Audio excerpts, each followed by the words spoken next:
नमस्कार साथियों, उम्मीद करता हूँ आप सभी लोग अच्छे होंगे। एसएससी जीडी कांस्टेबल 2025 की प्रिपरेशन जो भी साथी हमारे कर रहे होंगे, उन सभी के लिए वीडियो काफ़ी ज़्यादा इंपॉर्टेंट होगा। इस वीडियो में साथी हम लोग एसएससी जीडी कांस्टेबल के लिए एक प्रैक्टिस सेट की डिस्कस करेंगे, जिसमें आपके हिंदी और जीएस दोनों पार्ट होंगे।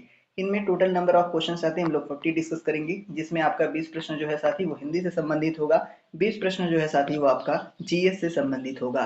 कहने का मतलब जीएस और हिंदी में जिन साथी को दिक्कत है वो इस कंप्लीट देखेंगे और बताएंगे साथी इनमें से आप 40 में से कितने प्रश्न को स्कोर कर सके। आते हैं डायरेक्टली प्रश्नों को देखते हैं। पहला प्रश्न आपका साथी वाक्य से रिलेटेड है। कह रखा है मकान की दोनों तरफ दीवार है, वाक्य में अशुद्ध अंश क्या है। अगर बात करें इस पूरे वाक्य की तो इसमें अशुद्ध वंश साथी मकान की है, क्योंकि अगर मकान के दोनों तरफ दीवार है तो ये साथी इसका शुद्ध वाक्य होगा, जबकि अशुद्ध क्या दे रखा है, मकान की। तो मकान की आपका ऑप्शन नंबर बी में दिया गया है, तो option number B correct answer हो जाएगा। अगला प्रश्न देखते हैं, यानी प्रश्न नंबर 2। इसमें साथ ही आपको वाक्य को पूर्ण करना है। कह रखा है कल मंदिर डैश डैश डैश की स्थापना हुई। तो साथ ही इसमें डैश में कौन सा वर्ड आएगा जो इस पूरे वाक्य को पूरी कर देगा, वही आपको बताना है। तो अगर बात करें साथ ही करेक्ट उत्तर की, तो आपका ऑप्शन नंबर बी होगा, क्योंकि कल मंदिर की स्थापना हुई, ये इसका पूरा करेक्ट वाक्य होगा, तो option number B correct answer हो जाएगा। अगला प्रश्न आप सभी के समक्ष है। कह रखा है साथी धन के रहित जीवन व्यर्थ है, इस वाक्य में अशुद्ध अंश क्या है। धन के रहित जीवन व्यर्थ है, पूरे वाक्य में अशुद्ध अंश क्या है। अगर बात करें साथी इसके करेक्ट आंसर की, तो धन के रहित इसमें अशुद्ध अंश है, दैट मीन अंश है, तो ऑप्शन नंबर बी में ऐसा दे रखा है, तो option number B correct answer हो जाएगा। अगले प्रश्न की चर्चा करते हैं। इसमें थोड़ा साथी प्रिंटिंग में मिसप्रिंट हुई है। इसमें होना चाहिए था डैश डैश डैश, मूल्य आंका नहीं जा सकता। तो साथी मूल्य के आगे आप एक डैश लगा लेंगे और बताएंगे इस डैश में कौन सा, इनमें से ऑप्शन में से कौन सा ऑप्शन आएगा। अगर बात करें मूल्य आंका नहीं जा सकता, तो करेक्ट होगा साथी इसका मूल्य आंका नहीं जा सकता, तो ऑप्शन नंबर सी इसका करेक्ट उत्तर हो जाएगा। अगला प्रश्न देखते हैं, यानी प्रश्न नंबर 5। ये आप सभी से पूछ रखा है उसको नौकरी करनी पड़ी। इसमें अशुद्ध अंश कौन सा है, उसको नौकरी करनी पड़ी, इसमें जो अशुद्ध अंश है साथी वो कौन सा है। तो इसमें अशुद्ध वंश क्या है, अंश क्या है साथी, करने। तो ऑप्शन नंबर सी में करना दे रखा है, तो ऑप्शन नंबर सी इसका करेक्ट आंसर हो जाएगा। क्योंकि अगर होता उसको नौकरी करनी पड़ी तो ये पूरा साथी शुद्ध वाक्य होता, तो आप ध्यान देंगे। अगला प्रश्न आप सभी से पूछ रखा है साथी निम्नलिखित में से वर्तनी की दृष्टि से शुद्ध शब्द कौन सा है। अगर बात करें वर्तनी की दृष्टि से साथी इनमें शुद्ध शब्द कौन सा है, तो साथी इनमें से जो शुद्ध शब्द है वो आपका अनंत्याक्षरी है, तो आपका अनंत्याक्षरी ऑप्शन नंबर सी में दिया गया है, तो आपका option number C correct answer हो जाएगा। अगला प्रश्न देखते हैं, यानी प्रश्न नंबर 7। ये मुहावरा बेस है। कह रखा है दिए गए मुहावरे का आपको अर्थ ज्ञात करना है। मुहावरा क्या दे रखा है, गुड़ गाना।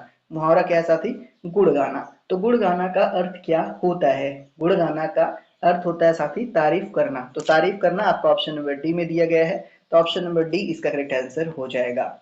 अगला प्रश्न, इसमें आपको विलोम बताना है। कह रखा है साथी दिए गए शब्द का विलोम ज्ञात कीजिए। अब शब्द क्या है साथी, लोभी। तो लोभी का विलोम क्या होता है, तो निर्लोभी होता है लोभी का विलोम, तो ऑप्शन नंबर बी में निर्लोभी दिया गया है, तो option number B correct answer हो जाएगा। अगला प्रश्न काफी इंपॉर्टेंट है। कह रखा है साथी निम्नलिखित में वर्तनी की दृष्टि से शुद्ध शब्द कौन सा होगा। 2021 की परीक्षा में पूछा गया प्रश्न है। अगर बात करें साथी निम्नलिखित में वर्तनी की दृष्टि से शुद्ध जो शुद्ध शब्द है वो कौन सा है, तो इनमें से साथी प्रतीक्षा शुद्ध शब्द है। आपका किस ऑप्शन में दिया है, तो ऑप्शन नंबर ए में दिया है, तो option number A correct answer हो जाएगा। अगला प्रश्न देखते हैं, यानी प्रश्न नंबर 10। इसमें क्या रखा है साथी रिक्त स्थान में दिए गए 4 विकल्पों में से आपको उस विकल्प का चयन करना है जो दिए गए मुहावरों के अर्थ का सर्वश्रेष्ठ रूप व्यक्त करता हो। अब देखो साथी इसमें दिया क्या गया है, इसमें वाक्य दे रखा है बेटे की विदाई पर माँ डैश डैश डैश। तो साथी इनमें कौन सा मुहावरा आएगा जिसका सर्वश्रेष्ठ रूप से जो आपका अर्थ है वो इसको पूरी मतलब पूर्ण करता होगा। तो बेटे की विदाई पर माँ रोई, इसके पीछे का क्या हो सकता है, दैट मीन अम्मा आंखें भर आई, या फिर आंखों में बस गई, या फिर आंख का तारा, या फिर आंख खोलना। तो अगर बात करें साथी रोने से, जो रोने से तात्पर्य है वो यहाँ पर क्या होगा, तो क्या हो जाएगा साथी इसका करेक्ट आंसर, इसका करेक्ट आंसर हो जाएगा आंखें भर आई, दैट मीन आंखें उनकी भर आई, तो ऑप्शन नंबर ए में आंखें भर आई दिया गया है, तो option number A correct answer हो जाएगा। अगला प्रश्न देखते हैं, यानी प्रश्न नंबर 11। ये आप सभी से पूछ रखा है साथी, दिए गए शब्द का विलोम ज्ञात कीजिए। अगर बात करें विलोम का, तो उद्यमी का जो विलोम होता है साथी, वो क्या होता है? आलसी होता है। तो आलसी आपका किस ऑप्शन में दिया है? ऑप्शन नंबर आपका सी में आलसी दिया गया है, तो option number C correct answer हो जाएगा। अगला प्रश्न आप सभी से कह रखा है, निम्नलिखित में से कौन सा शब्द अन्वेषण का पर्यायवाची नहीं है? दिए गए ऑप्शन में से अन्वेषण का पर्यायवाची कौन सा शब्द नहीं है? तो बात करें इसके करेक्ट आंसर की, तो व्योम जो है साथी, ये अन्वेषण का पर्यायवाची शब्द नहीं है, जबकि जांच, गवेषण और शोध ये सभी अन्वेषण का साथी पर्याय होता है, जबकि व्योम नहीं होता। तो ऑप्शन नंबर डी में ये दे रखा है, तो option number D correct answer इसका हो जाएगा। अगला प्रश्न यानी प्रश्न नंबर 13, ये आप सभी से पूछ रखा है, राजनीति डैश डैश डैश रूप बदल गया। इनमें कौन सा साथी आपका सही ऑप्शन होगा जो इस पूरे वाक्य को कंप्लीट करेगा? अगर बात करें इसके करेक्ट आंसर की, तो साथी का होगा, क्योंकि राजनीति का रूप बदल गया इसके लिए सर्वोत्तम है, तो ऑप्शन नंबर बी इसका करेक्ट आंसर हो जाएगा। अगला प्रश्न देखते हैं, यानी प्रश्न नंबर 14। ये आप सभी से पूछ रखा है साथी, इनमें से मीन का समानार्थी क्या है? अगर बात करें मीन का समानार्थी शब्द कौन सा है साथी, तो ऑप्शन में झक दे रखा है, सिलीमुख दे रखा है, अली दे रखा है और षष्ठ पद दे रखा है। तो इसका जो करेक्ट आंसर हो जाएगा साथी, वो क्या हो जाएगा? झक, क्योंकि मीन का समानार्थी शब्द झक होता है, तो ऑप्शन नंबर ए इसका करेक्ट आंसर भी हो जाएगा। अगला प्रश्न यानी प्रश्न नंबर साथी 16, ये आपसे भी से पूछ रखा है, दिए गए वाक्यांश के लिए सार्थक शब्द का आपको चयन करना है। वाक्यांश क्या है? रात्रि में विचरण करने वाला। जो रात्रि में साथी विचरण करता है, उसको हम लोग निशाचर के नाम से जानते हैं, तो ऑप्शन नंबर बी में निशाचर दिया गया है, तो option number B correct answer हो जाएगा। अगला प्रश्न देखते हैं, यानी प्रश्न नंबर 16 या 17 साथी, ये आपसे इससे पूछ रखा है, रेखांकित शब्द के लिए उचित विकल्प का चयन करें। अब इनमें देखो साथी, रेखांकित शब्द कोई दिया नहीं, तो आप अनेक के नीचे रेखा कर लें, दैट मीन इसको साथी अंडरलाइन कर लें। अब बताना है अनेक के लिए इनमें कौन सा विकल्प सर्वोत्तम उचित होगा इस वाक्य के लिए। अब वाक्य क्या है? उसने अनेकों ग्रंथ लिख डाला। तो साथी अनेकों की जगह यहाँ पर कौन सा वर्ड जो है, कौन सा शब्द जो है उपयुक्त होगा? तो बात करें इसके करेक्ट आंसर की, तो साथी अनेक होगा, उसने अनेक ग्रंथ लिख डाले। तो ऑप्शन नंबर सी में अनेक दिया गया है, तो option number C correct answer हो जाएगा। अगला प्रश्न आप सभी से पूछ रखा है, जिसके पास कुछ भी ना हो उसके लिए एक शब्द क्या होगा? साथी जिसके पास कुछ ना हो उसको हम लोग किस नाम से जानते हैं? तो अकिंचन नाम के से जानते हैं साथी। अकिंचन आपका ऑप्शन नंबर डी में दिया गया है, तो option number D correct answer हो जाएगा। अगला प्रश्न आप सभी से पूछ रखा है, बिजली डैश डैश डैश रही है। बिजली जो साथी डैश डैश डैश रही है, तो बिजली चमकती है साथी जनरली, तो ऑप्शन नंबर बी में चमक दे रखा है, तो option number B correct answer हो जाएगा। अगला प्रश्न साथी, यानी प्रश्न नंबर आप 20, इसमें क्या रखा है आप सभी से, रेखांकित शब्द के लिए उचित विकल्प का चयन करें। अब साथी इसमें भी रेखांकित विकल्प का मतलब रेखांकित शब्द ढूंढना पड़ेगा, तो आप रेखा किसके नीचे कर लें? की तरह के नीचे साथी आप रेखा बना लें और बताएं इनमें से की तरह को कौन सा इसमें वर्ड रिप्लेस कर सकता है। सुधा का स्वभाव रेखा की तरह को हटाकर क्या अच्छा है या फिर बुरा है या फिर जैसा है या फिर ऐसा है? तो दिए गए ऑप्शन में से सबसे उचित साथी सुधा का स्वभाव रेखा जैसा होगा, तो ऑप्शन नंबर सी में ऐसा दे रखा है, तो ऑप्शन नंबर सी इसका करेक्ट आंसर हो जाएगा, क्योंकि उसी के सेम रखना है साथी, तो ऑप्शन नंबर सी इसके लिए उपयुक्त होगा। अगला प्रश्न साथी, यानी प्रश्न नंबर 21, यहाँ से हम लोग जीएस के प्रश्नों को डिस्कस करेंगे। पहला प्रश्न जीएस का, यानी प्रश्न नंबर 21 आप सभी से पूछ रखा है, मौलिक अधिकारों को भोगने को सुनिश्चित करने की जिम्मेदारी निम्नलिखित में से किसको सौंपी गई है? अगर बात करें मौलिक अधिकार को भोगने के लिए जो जिम्मेदारी सुनिश्चित की गई है, वो साथी किसको की गई है? तो उच्च न्यायालय को भी की गई है और उच्चतम न्यायालय को भी की गई है। दोनों को किया गया, तो ऑप्शन नंबर डी में दोनों का नाम दे रखा है, तो option number D correct answer हो जाएगा। अगला प्रश्न देखते हैं, यानी प्रश्न नंबर 22, ये आप सभी से पूछ रखा है, नागरिकों और विदेशियों को दोनों को कौन सा अधिकार दिए गए ऑप्शन में से वो प्राप्त है? नागरिक और विदेशी दोनों को जो अधिकार इन दोनों में से प्राप्त है साथी, वो विधिक अधिकार है, तो ऑप्शन नंबर डी में विधिक अधिकार दिया गया है, तो option number D correct answer हो जाएगा।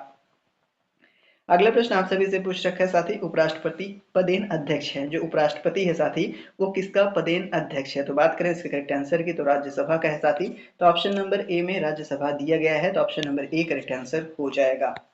अगला प्रश्न देखते हैं, यानी प्रश्न नंबर 24, ये आप सभी से पूछ रखा है साथी, निम्नलिखित में से कौन विधायकीय सत्र को स्थगित करने की अधिसूचना जारी करता है? तो इनमें से साथी राष्ट्रपति ऐसा है जो विधायकीय सत्र को स्थगित करने की अधिसूचना जारी करता है, तो ऑप्शन नंबर सी में राष्ट्रपति दिया गया है, तो option number C correct answer हो जाएगा। अगला प्रश्न देखते हैं, यानी प्रश्न नंबर 25, ये आप सभी से पूछ रखा है साथी, किसी उच्च न्यायालय का जो न्यायाधीश होता है उसकी पेंशन प्रभारित की जाती है, तो साथी किसको की जाती है? भारत के जो भारत की संचित निधि होती है उसी को साथी ये प्रभावित होती है, तो ऑप्शन नंबर बी में ऐसा दिया गया है, तो option number B correct answer हो जाएगा। अगला प्रश्न देखते हैं साथी, यानी प्रश्न नंबर आपका 26 क्या पूछ रखा है, काफी इंपॉर्टेंट है। कह रखा है नगर पालिका में महिलाओं के लिए कितनी सीटें आरक्षित होती हैं। तो 1/3 साथी जो सीटें हैं वो महिलाओं के लिए आरक्षित होती है नगर पालिका में। तो ऑप्शन नंबर सी में ऐसा दे रखा है, तो option number C correct answer हो जाएगा।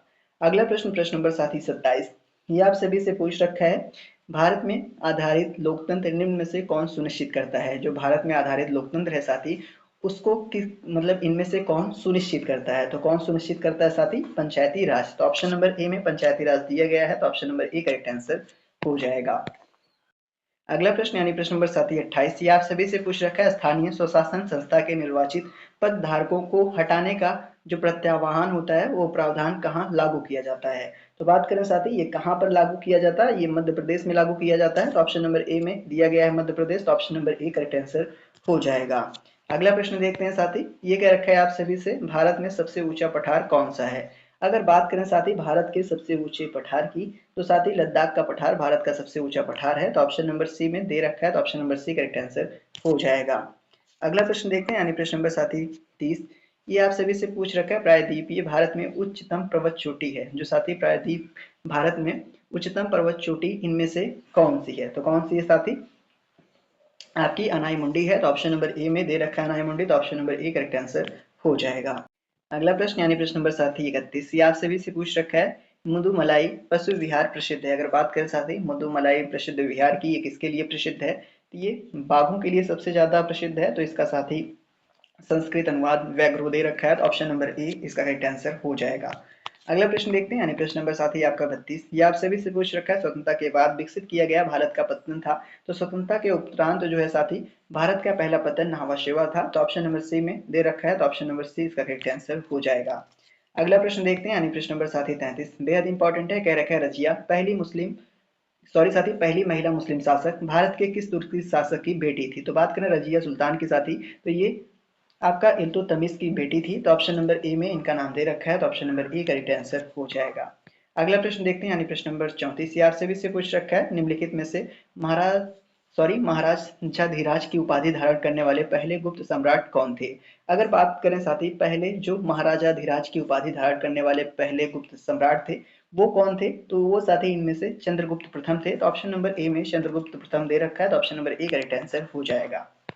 अगला प्रश्न देखते हैं, यानी प्रश्न नंबर 35, ये आपसे भी से पूछ रखा है, बोध गया एक महत्वपूर्ण बौद्ध तीर्थ स्थल है क्योंकि क्या यहाँ पर साथी गौतम बुद्ध जी का जन्म हुआ था, या फिर गौतम बुद्ध जी को यहाँ ज्ञान प्राप्त हुआ था, या फिर गौतम बुद्ध जी ने ज्ञान प्राप्त करने के बाद यहाँ अपना प्रथम उपदेश दिया था, या फिर साथी गौतम बुद्ध को यहाँ पर महापरिनिर्वाण प्राप्त हुआ था। तो बात करें इसका करेक्ट आंसर की, तो बोध किस लिए प्रसिद्ध है साथी, तो यहाँ पर गौतम बुद्ध जी को ज्ञान प्राप्त हुआ था। तो ऑप्शन नंबर बी में ऐसा दे रखा है, तो option number B correct answer हो जाएगा। अगला प्रश्न आप सभी के सामने, यानी प्रश्न नंबर 36, ये कह रखा है, तंजावुर का राजराजेश्वर मंदिर निम्न में से किस देवता को समर्पित है। अगर बात करें साथी राजराजेश्वर मंदिर की, तो ये भगवान शिव को समर्पित है। तो ऑप्शन नंबर साथी बी में दे रखा है, तो option number B correct answer हो जाएगा। अगला प्रश्न देखते हैं, यानी प्रश्न नंबर साथी 37, ये आप सभी से पूछ रखा है, मुगल सम्राट बाबर के बारे में निम्नलिखित में से कौन सा कथन गलत है। अगर बात करें साथी मुगल सम्राट बाबर के बारे में निम्नलिखित में से कौन सा कथन गलत है, तो साथी आप कथन को पढ़ सकते हो और अपना कमेंट आंसर में जरूर बताना साथी कमेंट में। तो इनमें से कौन सा कथन गलत है, तो कौन सा कथन गलत है साथी, जब वह सिंहासन पर बैठे थे तो उनकी उम्र 18 वर्ष थी। तो ऑप्शन नंबर ए में ऐसा दे रखा है, तो option number A correct answer साथी हो जाएगा। अगला प्रश्न देखते हैं, यानी प्रश्न नंबर साथी 38, ये आपसे भी से पूछ रखा है, निम्नलिखित में से कौन सी पुस्तक बाणभट्ट द्वारा लिखित है। दिए गए ऑप्शन में से कौन सी पुस्तक है साथी जो बाणभट्ट द्वारा लिखित है। तो बात करें इसके करेक्ट आंसर के साथी, तो हर्षचरित जो है ये बाणभट्ट द्वारा लिखित पुस्तक है। तो ऑप्शन नंबर बी में दे रखा है हर्षचरितम, तो option number B correct answer हो जाएगा। अगला प्रश्न आप सभी के सामने, यानी प्रश्न नंबर 39, कह रखा है, प्रथम विश्व युद्ध के दौरान दैट मीन साथी प्रथम विश्व युद्ध के दौरान क्या कीमतें लगभग दोगुनी हो गई थी, या फिर साथी कीमतें अपरिवर्तित रही, या फिर कीमतें जो है वो 3 गुनी, या फिर 10% की कम वृद्धि हुई थी। तो साथी पहले विश्व युद्ध के दौरान जो कीमत है वो लगभग दोगुनी हो गई थी। तो ऑप्शन नंबर ए में दे रखा है, तो option number A correct answer हो जाएगा। अगला प्रश्न साथी आज का आखिरी प्रश्न है, कह रखा है, आगा खान महल किस राज्य में स्थित है। तो बात करें साथी आगा खान महल की, तो ये महाराष्ट्र में स्थित है। तो ऑप्शन नंबर डी में महाराष्ट्र दिया गया है, तो option number D correct answer हो जाएगा। आज के लिए साथी इतना ही, मिलते हैं अपने अगले वीडियो में, तब तक के लिए धन्यवाद।